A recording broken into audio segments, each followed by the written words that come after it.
Sa aklat po ng Mateo Kapitulo 16, talata po ay 18.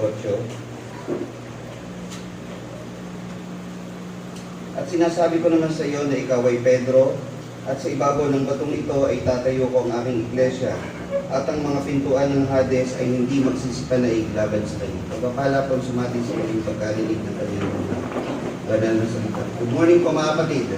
Good evening pala. Sorry. Puro ako good morning mula kaninang umaga. Lahat ang dumadaan sa akin, good morning po, good morning po. Dahil po si dahil boss kanina eh, puro good morning po. Tabi ako ng pinto. Ayan. Ngayon po mga kapatid, isang mapagpalang gabi muli ang pinagkaloob sa atin ng mahal na Panginoon na tayo muling pinagkatipon. At ako po'y naniniwala mga kapatid na ang bilang po natin ngayon, bagaman po ito konti, ang tawag po dyan sa English po is yung mga hungry Christians. Tama po ba mga kapatid? Kasi po, iba po yung gusto lang makinig, iba yung gustong makinig ng salita ng Panginoon. Kasi pag gusto nyo talaga madagdagan ng kaalaman nyo sa Biblia, mapatibay pananampalataya nyo, dadalo kayo sa mga pagkakataon pwede kayong madagdagan ng kaalaman sa Biblia. Sabi po kasi doon sa isang talata sa Lumang Tipan, ang mga babae, lalaki, mga binata, dalaga, pagpapalot pa rito, maghahanap daw ng salita ng Panginoon na parang usa na gustong uminom. So naniniwala po ito mga kapatid, yung atin pong bilang ngayon, ito po yung talagang uhaw sa salita ng Panginoon. Tama po ba mga kapatid? Amen. Sa gabi po ito mga kapatid ay itutuloy po natin yung ating mga napagtibay na Bible study. Nakaraan po, tayo? Q&A. Ngayon, Bible study naman po. At dahil, alam ko na, pagkakilala niyo po sa akin, mahilig po ako magtuloy-tuloy po ng pag-aaral. Ang huli po natin pinag-aralan, kung natatandaan niyo po, dun sa Mateo, gagawin ko naman pag Bible study, yung kapitulo naman po ng bawat aklat naman. Ito naman sa bagong tipag kukuha. Noong nakaraan po, kung niyo natatandaan, yung sa Mateo 16:1 hanggang 17. Ang tinlakay po dito, ang Panginoon ay nagpakilala sa kanila. Ano ba, tinanong ng Panginoon yung mga alagad, ano ba pagkakakilala niyo sa akin? Sabi ng ilan, ikaw si Elias, ikaw si Jeremias, ikaw yung isa sa mga propeta. O ikaw na ba yung propeta na tinutukoy ni Moises na darating? So pinakita natin yung mga dahilan nun, bakit ganun? Nandun pa yung tinalakay natin yung, kung natatandaan yung Caesarea ni Filipo, anong meron po doon sa Caesarea ni Filipo? Bakit doon, bakit nabanggit pa yung lugar na yon? So tinalakay po natin yun. Nasa record din po natin yun sa YouTube kung gusto nyo pong balikan yung unang parte po ng Kapitulo 16. Ngayon naman po, ang tatalakay naman natin, o sa unang bahagi po ng 16, yung kadyusan ng ating Panginoong Jesucristo ang pinakilala. Ngayon naman po, ang naman yung iglesia. Pero ito mga kapatid, ang tatalakay natin, Mateo 16:18 hanggang 28. Ang pamagat po natin, ang iglesia, ang pagkatatag ni Jesus at ang gawain o ministeryo ng iglesia. Dito po sa bahagi ng kapitulo nito mga kapatid ay hindi lamang po natin tatalakay yung iglesia dahil marami na po tumalakay ng doktrina natin tungkol po sa iglesia, di ba? Sino ang founder, paano natayo, yung mga iba't ibang iglesia sa Corinto, Galacia, Efeso. Ngayon, dadagdagan po natin yun ng dagdag na pag-aaral tungkol po doon. Lalo't higit po doon sa pamagat kung bakit din po siya ganito, mga kapatid. Tapos pabalikan din po natin yung polling question natin nung talakay po ng ating kapatid na Roland. Kasi may kinalaman nyo sa kadyusan naman. So magandang kasunod ito, kadyusan, tapos iglesia. Pero ang focus po nito mga kapatid, iglesia, ang pagkatatag ni Jesus, at ang gawain o ministeryo ng iglesia. Ang Kapitulo 16 mga kapatid, isa po ito sa mga kapitulo sa Mateo na napakaraming mga sermon po o mga paksain po ang mabubuo dito sa Mateo 16. Kabilang na po dito yung iglesia. Sa 19, Nga lang po, itong 19, abusadong-abusado po yung mga ibang pagkat ng pananampalataya rito. Nung binabasa po nila to, tatanungin ko po kayo kung ano yung naalala nyo rito ha. Sabi ng Panginoon kay Pedro, ibibigay ko sa iyo ang susi ng kaharian ng langit at ang sino mang yung talian sa lupa ay tatalian sa langit at anumang kalagan sa lupa ay kakalagan sa langit. Paano nila inaabuso yung talata? Si Pedro daw ang may hawak ng susi na hindi ka makakapasok doon hanggat di ka dumadaan kay Pedro na siya yung magbubukas. Siya daw yung babasa ng listahan. Oo, yung mga memes niyan. Tapos si Pedro may katabi pang manok. Ganyan. So, iniba talaga nila yung pagkakaano po dyan. Pero dito, sa talatang ito, marami po pong mabubuo po dyan ng mga paksain. Gaya nung si Pedro, kung siya yung susi, sumisimbolo daw ito ng pagbubukas. So si Pedro daw yung Ito naman, yung paksain naman po ito, totoo na to. Hindi na po yung ginagawang mga memes. Siya yung nagpa-umpisa ng pangangaral sa Hintil. Hindi po si Pablo, nauna si Pedro. Yun yung isa, nagbukas siya. So marami pa siyang mga inumpisahan si Pedro bukod dito kay Pablo. Pero on trivia, meron pang naunang nangaral sa Hintil bukod kay Pedro. Sino po?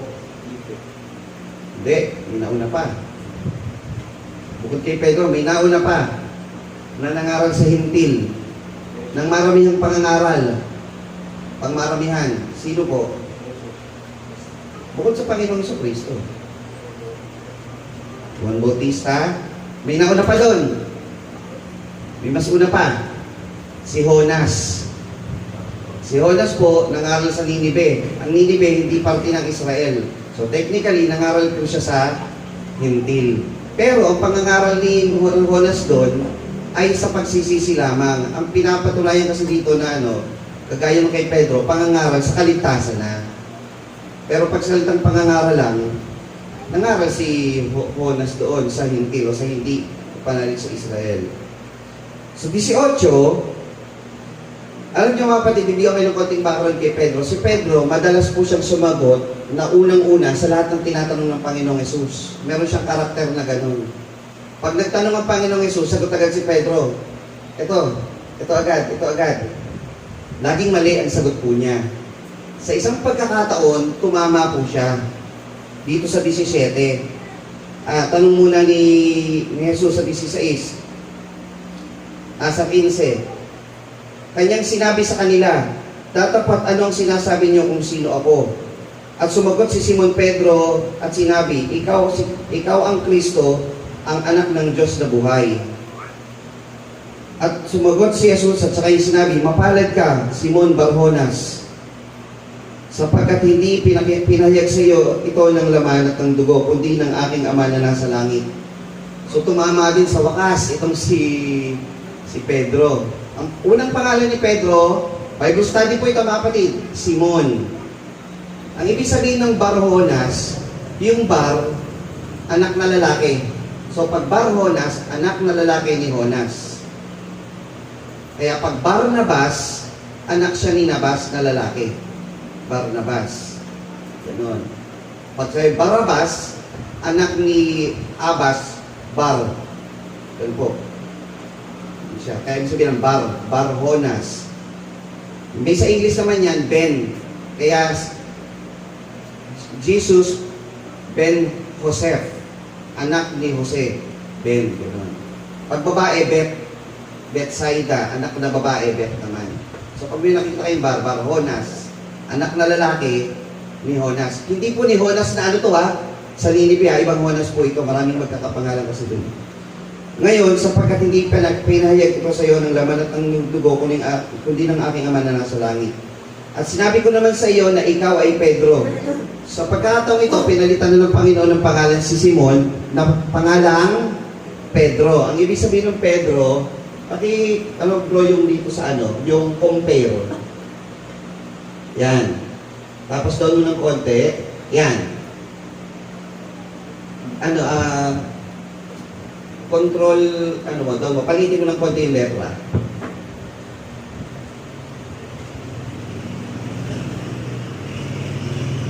talata na yun. Ang ibang talata na ito, yung 16. Sige, taas. Hindi. 21 yan. Yung 18. Balik po ulit dun sa King James Version, at Tagalog yan. Tapos click po itong 18. Yan, tapos saka ka mag-compare. Yan. And I say also unto thee that thou art Peter. Yung Peter, tingnan mo yung Greek word na ginamit doon, 647.4. Yan mo lang, huwag mo na i-click, ano mo lang, itama mo lang na gano'n. Baba pa. Yan. Lalabas po dyan, ayan, lalabas po dyan, ayan o, Petros. Ang ibig sabihin ng Petros, pebbles, maliit na bato. Pagka yung rock naman, sa ilalim, sa tabi naman ng Peter, rock, ibig sabihin ng rock, Petra. Sabihin ng Petra, malaking bato. So hindi po si Pedro itinatag yung iglesia. Itinatag yung iglesia sa malaking bato. Si Pedro, maliit na bato. Petros, maliit na bato, Petra, malaking bato. Kaya po yung mababasa nyo doon sa awit, Petra po nakalagay doon, malaking bato, ang Diyos. So hindi po kay Pedro. Pangalawa, yung ginagamit naman na inaabuso din ng ating mga kababayan ng mga nagsasabing si Pedro ang kauna-unahang Papa sa Roma. Nakita natin po dito mga kapatid, kung tama po ba yung kanilang sinasabi na iyon. Dahil kay Pedro daw tinatag yung church, siya daw yung kauna-unahang Papa, hindi po ganoon. Ang tawag po dito sa aralin nito, mga kapatid, expository, kasi per verse tayo ng isang dire-diretsong kapitulo, expository tayo. So pinakita lang po natin, balik na natin doon sa Tagalog. At ang mga pintuan ng Hades ay hindi magsisipan na iglaban sa Kanya. So yung iglesia, itinatag ng Panginoon, ano ibig sabihin ng iglesia? A called out assembly.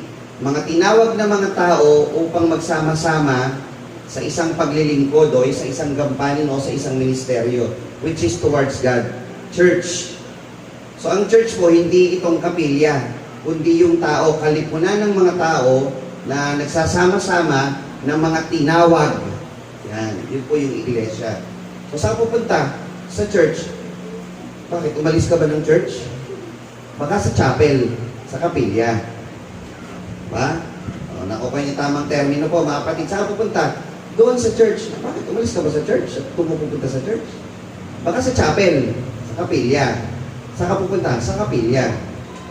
Di ba po? Yan. Ibinibigay ko sa iyo ang mga susi ng karyan ng langit at anumang yung talian sa lupa ay tatalian sa langit at anumang yung kalagan sa lupa ay kakalagan sa langit. May ministeryo po ang nasa loob ng iglesia. Meron daw silang, bibigyan daw sila ng kapamahalaan na kung ano yung mga pagtitibayan din sa lupa, pinagtibay yun sa langit. So natalakay na rin po ng ibang mga narantong 19. Nang magkagay, pinagbiling niya sa mga alagad na huwag sabihin kanino man na siya ang Kristo. Okay, bililinawin po tayo dito mga kapatid doon po sa ating tinalakay noong nakaraang 2 linggo. Ulitin natin karolan yung tanong. Ang Kristo po ba ay pangalan o hindi?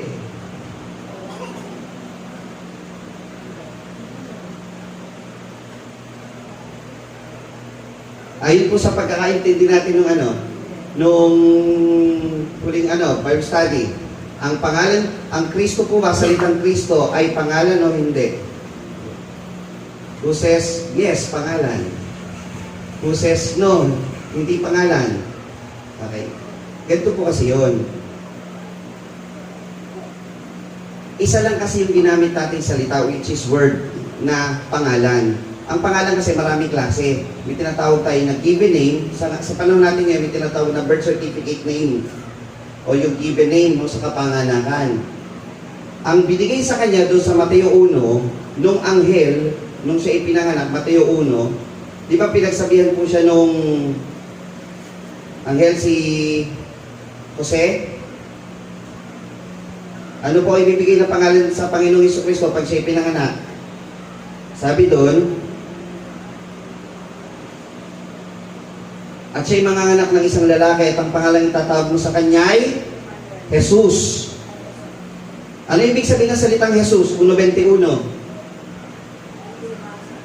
Sapagkat ililigtas niya ang kanyang bayan sa kanyang mga kasalanan. Ibig sabihin ng salitang Jesus, ililigtas niya ang bayan sa kanyang mga kasalanan. Yung Emmanuel, hindi po yun pangalan. Ang ibig sabihin ng Emmanuel, pangalang itatawag sa kanya. Ang ibig sabihin ng Emmanuel, pag tinawag mo si Jesus, o pag kasama mo si Jesus, kasama mo ang Diyos. Kaya si Felipe, nagkamali ng pagkakaintindi. Sabi ni Felipe, Panginoong Jesus, pakita mo sa amin ang Ama, sapat na sa amin. Felipe, tagal mo na akong kasama, di mo ba naintindihan yung ibig sabihin ng Emmanuel? Parang gano'n na yun eh. Kasama mo na ang Ama, kasama mo, sumasa atin ang Diyos. Ibig sabihin ng Emmanuel, sumasa atin ang Diyos. Yung Kristo, ang ibig sabihin man po niyan, the anointed one o pinahiran. Pero, the Israel is expecting yung hula na yun na darating. So, para sa kanila, inaantay natin ang Kristo, inaantay natin ang Mesiyas, inaantay natin ang Kristo. Yung salitang Kristo, tinatatak nila sa isip nila at sa puso na ito, dito lang yan, sa darating na tagapagligtas. Which is, ibig sabihin, anong pangalan ng may tagapagligtas? Ililigtas ang bayan? Jesus. Doon nila ikakapit yun, yung Kristo. Then it becomes a common name. Hindi siya given name, pero common name siya. So somewhere tama yun, hindi siya pangalan, somewhere tama rin ang pangalan siya. Common, kasi sa 9:19 ng Daniel, pakilagay po. Sabi sa 9:19 ng Daniel, ang aking bayan ay tatawagin sa aking pangalan. Ano ba tayo ngayon? Tayo Kristiyano. Tinatawag tayo sa kanyang pangalan. 9:19. O Diyos ko, sapagkat ang iyong bayan at ang iyong mga tao ay tinatawag sa iyong pangalan. Pag tinawag yung tao ng Diyos, nababanggit yung pangalan ng Diyos na yun. So, sino yun? Ang Kristo. So, Kristiyano ka, natatawag ka sa pangalan niya. Church of Christ, nandyan ba ang pangalan ng Diyos? Christ. Hindi siya yung given name doon sa kapanganakan niya, pero it becomes the common name dahil yun ang itinatawag sa kanya. Malinaw po?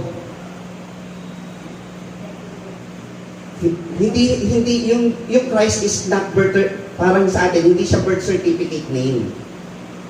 Ang Christ, hindi po siya pwedeng gamitin kahit kanino. Dito lang kay Jesus pwedeng gamitin yun. Doon mo lang siya ikakapit. So pag tinawag mong Kristo, hindi talaga yung pangalan, pero dahil sa kanya mo lang pwedeng ikapit yun, it becomes His name. Yun ang pangalan niya. Sino po nabigay ng Kristo sa kanya? Ang Diyos.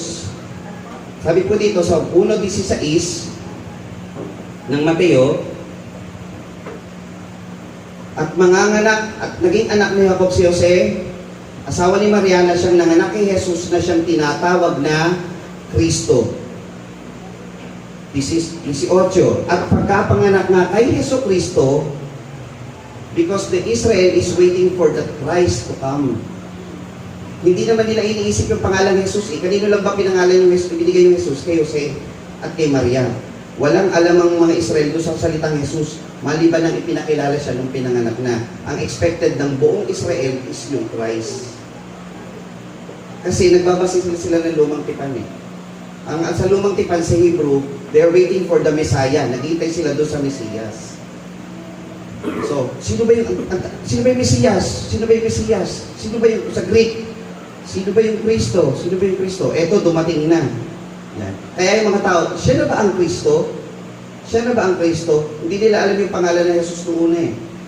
Kasi ang pangalan ng Jesus binigay kay Jose at kay Maria. Kaya ngayon, si Jose at si Maria, dahil ano rin sila, scripture reader din sila, alam nila yun, hindi sila tumutol, kahit si Maria, nung sinabi ang mga anak eh, hindi siya tumutol eh. Alam niya, nasusulat sa lumang tipan, isang dalaga ang magliliw eh. Parang pakiramdam niya siguro, I'm proud. Ako pala yun, parang gano'n yun. Alam niya, Jesus, alam niya may Kristong darating, pero yung Kristo, nalaman niya nung nagsalita na yung anghel sa kanya upang ibigay yung pangalang Jesus. Yun yung kumbaga sa atin, birth certificate din natin yung Jesus. Niya yun. Diba? So ngayon, iba-iba na tawag sa inyo eh. Pangalan nyo, ito. Sino ba may pinakamahabang pangalan sa atin? Ha? Christine May. Birth certificate niya yun. Hindi pa pinapanganak si Tintin, pero nung nalamang babae yung papanganak mo, mga iba dyan, nagpapalayaw na. Diba? Pag pinanganak, ito, tatawag mo dyan. Ganon. So paglabas niya, siya yun. Ganon. yung mga tao, Kristo na ang tawag dyan, di pa dumarating Kristo na yan. So, Jesus, Kristo, pinag-isa na yun, Yesu Kristo. So, yung pangalan niya na given name ng Diyos na binigay kay Jose, at yung pangalan na inihula na ang bayan ng Diyos ay tatawagin sa kanyang pangalan. So, it becomes a common name sa kanila. So, pinaghalo na yun, Yesu Kristo. So, Bakit po, tanong lang, bakit hindi po charge sa Jesus Christ? sabi kasi doon sa sa paggamit po kasi ng rehistro, sa Securities and Exchange Commission, wala namang standard. Kahit naman gamitin natin, the church lang wala namang problema rin. Ang problema, pag nilagay natin church, parehistro natin, marami tayong kapangalan doon. Ito naman, wala naman natin mababasa ang ganyang buong sa Bible, Church of Christ founded in Jerusalem, New Testament. Kailangan lang po natin ilagay yan para marehistro sa Securities and Exchange Commission. Ngayon, bakit itong pinili natin, Church of Christ? Sabi kasi, gawin yung may karapatan at kaayusan ng lahat ng mga bagay. Yung kaayusan ay may kinalaman po doon sa orderliness ng pagpaparehistro at ang lahat ng mga kapatid na may common tayong iglesyang pinagsasama-samahan at yung karapatan, kinuha natin doon sa Roma 16:16. Mga iglesia ni Kristo. Wala kasi tayong mabasa ang mga iglesia ni Yesu Kristo Kung meron nun, baka yun pa ginamit natin. Kasi po, pagka nililiti ang ano po ba ang dapat natin ilagay sa religion? Christian. Hindi, ulitin ko natin, tinalaki natin ito nun Ang religion po, para sa atin, relasyon sa Panginoon. So, ang relasyon mo, Kristiyano ka. Dahil hindi naman tatanggapin ng pamahalaan yung Christian dahil generic yan, ang gamitin natin is kung paano nila naiintindihan yun, which is Church of Christ. Hindi po ulit. Ang Christian, maganda na sa puso mo, alam mo ibig sabihin ng religion, relasyon mo sa Diyos. Ano ka? Kristiyano. Pero, pag nilagay mong Kristiyano doon, hindi yun maiintindihan ng gobyerno. Ang isulat mo na lang, yung maiintindihan na lang nila. Church of Christ, founded in Jerusalem, New Testament. Kasi yun ang pagkaintindi nila. So, kumpletuhin natin yun. Kasi maganda po yun kasi sa statistics ng gobyerno sa mga programang ginagawa po nila. Okay, tayo sa 20. Nang magkagay pinagbilin niya sa mga alagad, daw wag sabihin kanino man na siya ang Kristo. O, tingnan nyo. Bakit sinabi ng Kristo na wag ipagbilin sa mga alagad na wag sabihin siya ang Kristo? Kasi meron siyang timeline na sinusunod. Kasi, tingnan nyo, nung nagpakilala na ang Panginoon na siya ang Kristo, nung sumakay na siya sa donkey, sa asno, tapos naglakad na, ano na nangyari? Nagtuloy-tuloy na yung pagpunta doon sa, inusig na siya, mapako sa krus, mamatay. Hindi pa kasi tama yung panahon. May tinakda ang Panginoon. So, yung mga alagad, sinabihan na wag muna. Ngunit, mula ng panahon yun, nagpasimulang ipinakilala ni Jesus ang kanyang mga alagad na kinakailangan siya pumaroon sa Jerusalem at magbata ng maraming bagay sa matanda at sa mga pangulong saserdote at sa mga iskriba at siya'y patayin at muling magbangon sa ikatlong araw. Yung 21, basahin po natin maigi. Pansinin niyo po ito at baka may mamiss po kayong salita, magaya tayo kay Pedro. Tingnan niyo po 22. Taas mo natin bro ng konti. At isinama niya si Pedro at nagpasimulang siya'y pagwikaan. At nagsabi, Panginoon, malayo ito sa iyo. Kailan may hindi mangyayari ito sa iyo? Si Pedro,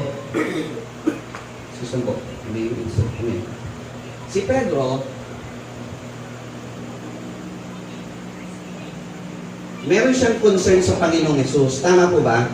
Kasi sabi, magbabata siya ng maraming bagay, hanggang siya'y patayin. At ibangon sa ikatlong araw. Sabi ni Pedro, malayo ito na mangyari sa iyo, Panginoon. Anong sinagot ng Panginoon? Datapat lumungon siya at sinabi kay Pedro, lumagay ka sa likuran ko, Satanas. Ikaw ay tinsod sa akin. Sapagkat hindi mo pinag-iisip ang mga bagay ng Diyos, kundi ang mga bagay ng tao. Question, bakit ganun ang reaksyon ng Panginoon kay Pedro? Diba sikat na sikat po ito, naalaman natin to? Si Pedro, so 16-18, tama na yung sagot ni Pedro, ikaw ang sabi niya, ikaw ang Kristo, ang anak ng Diyos na buhay, tumama, ayos. Siguro nung nagtanong ulit ang Panginoong Yesus dito, sumagot na naman si Pedro, una na naman siya, nga lang, sumablay. Ang sabi niya, lumagay ka sabi ng Panginoon, lumagay ka sa likuran ko, Satanas. Ikaw ay tisod sa akin. Bakit ganun? Alam niyo po bakit? O sige po, sagot muna. Bakit ganun ang sagot ni Jesus kay Pedro? Tingnan niyo kung iyan ang unang papa sa Roma, sinabihan siyang, your first hope, sinabihan ng Kristo, lumagay ka sa likuran ko, Satanas. Hindi mali na agad sila na yan ang unang papa sa Roma.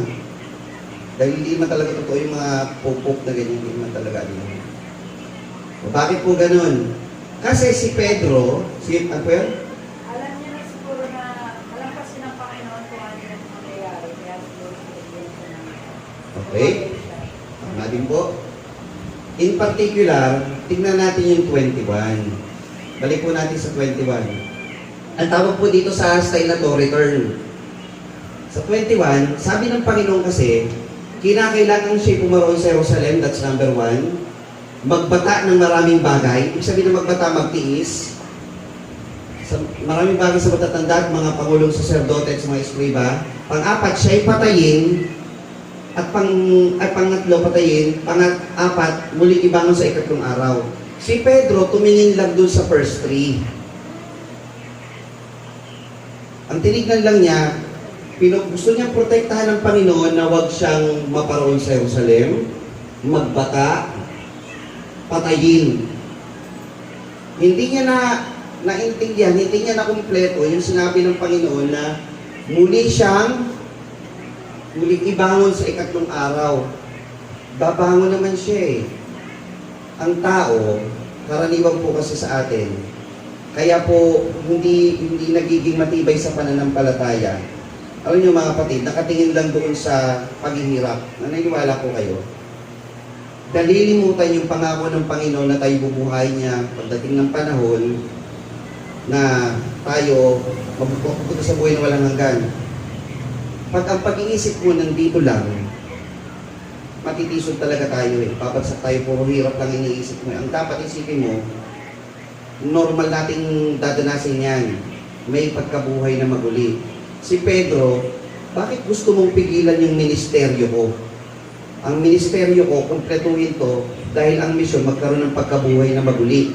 Sapagkat kung walang pagkabuhos ng dugo, walang kapatawaran, kung walang pagkabuhay na maguli, ang pananampalataya natin ay walang kabuluhan. So si Pedro gusto niyang pigilan yon. Sino ba yung nagbigay nung una pa man ng nagsabi na naghahanap ng oportunidad na mapigilan ng Panginoon sa kanyang ministeryo? Di ba si Satanas? Mateo 4, tinutokso nga siya ng dyablo. Sa lahat ng paraan, gusto siyang pigilan ng dyablo. Ngayon, yung pagpipigil na ginagawa ni Pedro dito ay kapareho ng pagpipigil na ginagawa ni Satanas. Na si Satanas gustong pigilan ng Panginoon sa kanyang ministeryo. Ang Panginoon gusto niyang kumpletuhin o tapusin. Kaya anong natapos niya? It is finished. Naganap na. Pagdating doon sa krus, naganap na. Kasi nagawa niya na lahat yun. Si Pedro gusto niyang pigilan. Kaya sabi ng Panginoon, tisod ka sa akin, Satanas, lumagay ka sa likuran ko. Hindi mo mahadlangan ng ministeryo na aking gagampanan. Yun po yung kaya sinabihan siya noon. Ngayon, 24. Nang magkagayon sinabi ni Jesus sa kanyang mga alagad, kung ang sino mang tao yung ibig sumunod sa akin ay tumanggi sa kanyang sarili, pasanin ang kanyang krus at sumunod sa akin. Ngayon, ito yung isa pa itong tawag dito is return. Sa 24 na tayo. Nang magkagayon sinabi ni Jesus sa kanyang mga alagad, ibig sabihin nang magkagayon, pasakanin nang magkagayon. Ako si Jesus, pupunta ako sa Jerusalem, magbabata, papatayin, ibabangon sa ikatlong araw. Nang magkagayon, sinabi niya, kung ang sino gustong sumunod sa akin, so alam niyo na dadanasin ko. Malinaw ba mga alagad? Sasabihin ng mga alagad, oo. Kayo mga kapatid, malinaw na ba dadanasin ng Panginoon? Gusto niyo pa bang sumunod sa akin? Yun ang gusto ng Panginoon doon. Nang magkagayon, sinabi niya sa kanyang mga alagad, kung sino may gustong sumunod sa akin, tumanggi sa kanyang sarili. Ano ibig sabihin ng tumanggi sa kanyang sarili? Kung ano yung kasalanan mo ngayon, mga ginagawa mo ngayon, iwanan mo na yun. Yung mga kamalian na yan, tanggihan mo na yan. Pasanin ng kanyang krus. Ano ibig sabihin ng pasanin ng kanyang krus? Okay? Sabi kasi ng Panginoon, ang aking mga utos ay di mabibigat. Mabigat kasi yung krus eh. Ha? Sumunod. Ganito po yun, bigyan natin ng settle po doon.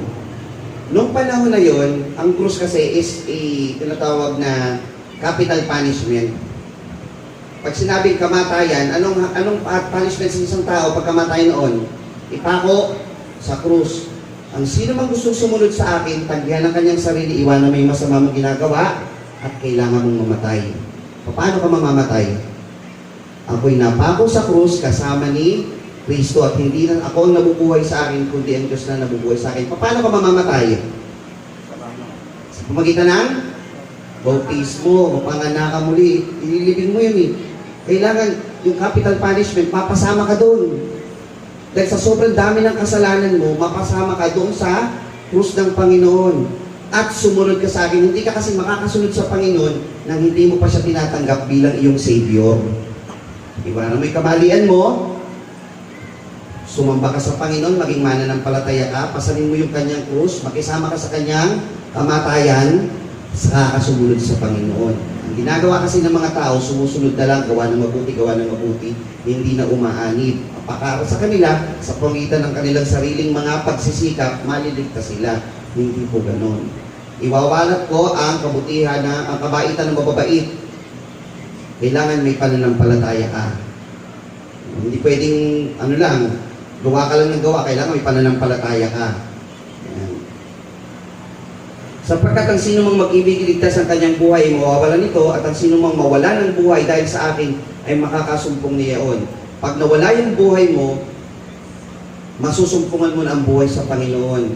Jesus, hindi na ikaw ang nasa trono. Jesus is enthroned sa iyo. Kaya, Jesus, we enthrone you. Ganon. Sapagkat pakikinabangin ng tao, kumakamtan niya ang buong sanglibutan at mawawalan siya ng kanyang buhay. O anong ibibigay ng tao na katumbas ng kanyang buhay? Wala. Sapagkat ang anak ng tao ay pariritong nasa kalwalatian ng kanyang ama na nasa kanyang mga anghel. Ulit. Sapagkat ang anak ng tao ay pariritong nasa kalwalatian ng kanyang ama na kasama ng kanyang mga anghel. At kung magkagibibigyan ng bawat tao ayon sa kanyang mga gawa. So doon na papasok yung gawa. Kasi yung iba, sabi, pananampalataya lang, okay na. Yung iba naman, gawa lang, okay na. Kailangan manampalataya ka, saka ka gagawa. Ang paggawa ay produkto ng iyong pananampalataya. Hindi pwedeng mabuting tao ka lang. Limos ka ng limos, pero hindi ka mananampalataya. Kailangan mananampalataya ka sa Diyos. Kaya dito, katotohanan sinasabi ko sa inyo, may ilan sa nakatayo rito na hindi matitikman sa anumang paraan ng kamatayan hanggang sa kanilang makita ang anak ng tao na pumaparito sa kanyang sa kanyang kaharian. May mga tao ba na nakasumpong sa kaharian ng Panginoon na mga nakatayo doon? Meron po ba? Doon sa sitwasyon na yun? Meron. Sa 17 po yun, doon natin tatalakayin yung mga kapatid. Ngayon, bibigyan po natin ng pamagat. Iglesia, ang pagkatatag ni Jesus, nung tinatag ni Jesus, ang iglesia daw, ito yung mga tao na mag-iiwan ng kanyang sarili, tatagyan yung kanyang sarili, papasalin ng krus, magiging kaalib dito sa iglesia at susunod sa Panginoon. Ano ang magiging trabaho ng iglesia na ito? Si Pedro, mga kapatid, nung nasaksihan po niya ang mga bagay na ito, meron po siyang binanggit sa aklat po ng Pedro sa 2:9 hanggang 10. Tingnan niyo po ito, mga kapatid.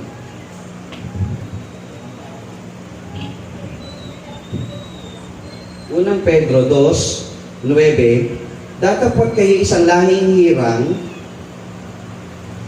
makaharing pagkasaserdote, bansang banal, bayang pag-aaring sarili ng Diyos, upang inyong ipahayag ang mga karangalan niyaong tumawag sa inyo mula sa kadiliman hanggang sa kanyang kagilagilalas na kaliwanagan.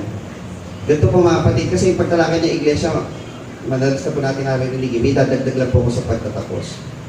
Alam niyo po ba na ang Panginoong Diyos, nung una pa lang niyang nilikha ang mga tao, ibinukod na niya ang Israel para maging bayan ng Diyos. Maraming bansa, di ba?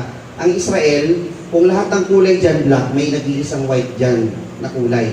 Yun yung bansang Israel. Para lang may tayo, ilustrasyon. Nag-iisa yan.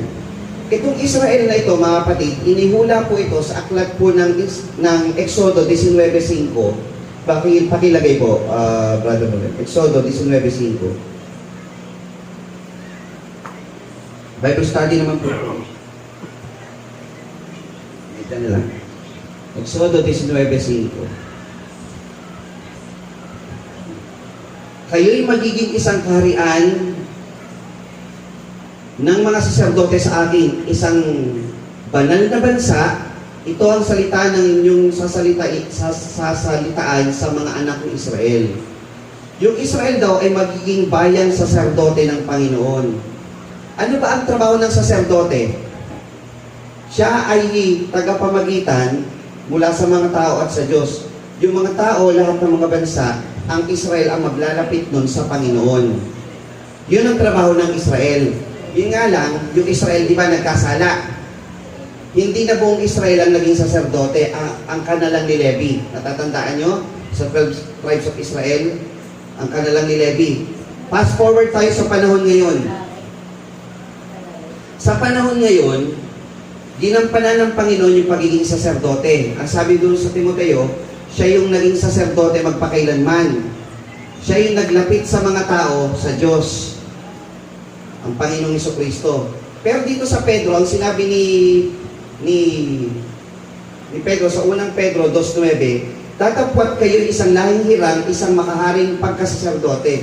Yung bayan ng Diyos na Israel, na dating nabagsak, na sabi ng Panginoon, ay aking itatayo, sabi sa pinagkunan natin batayan, at itatayo ko ang aking iglesia, mga tinawag na kalipunan na magiging mananamba sa Panginoon. Ito daw yung magiging bansang bayang banal, bayang pag-aari ng Diyos, makaharing pagkasaserdote. Ang magiging trabaho daw o ministeryo ng iglesia, which is us, is ilapit yung mga tao sa Panginoon. Kung ang Israel, ang trabaho niyan, ilapit yung mga bansa para sa Panginoon, ang ginawa ng Panginoong Jesucristo nung nagkatawang tao, inilalapit ang mga tao para sa Diyos, ang iglesia naman ang maglalapit sa mga tao sa Panginoon. Tayo ang magtutuloy nun dahil tayo makalahing saserdote. Paano naging lahing saserdote? Ang Panginoong Jesucristo naging saserdote magpakailanman. Ang Panginoong Jesucristo ay ang ating Ama. Tayo kanyang anak. So tayo ay lahi ng Panginoong Diyos. Lahing makasaserdote. Ano ang trabaho ng saserdote? Ano ang trabaho natin? Ilapit ang tao sa Panginoon. Sa paanong paraan?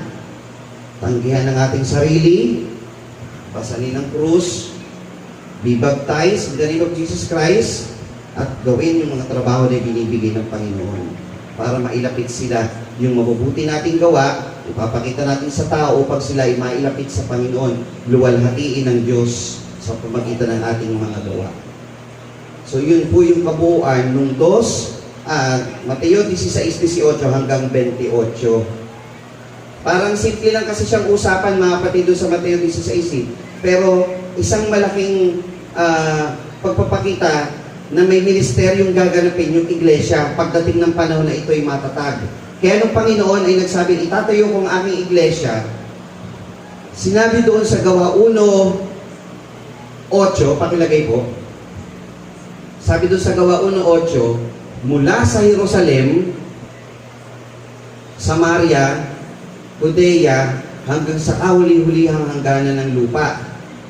Doon daw mag-uumpisa. Dati pa tatanggapin ninyo ang kapangyarihan pagdating sa inyo ng Espiritu Santo, kayo magiging mga saksi ko sa Jerusalem, sa Judea, Samaria, hanggang sa kahuli-hulihang hangganan ng lupa. Nagkaroon po ba ng katotohanan na nagkaroon ng iglesia sa Jerusalem? 8:1 ng Gawa.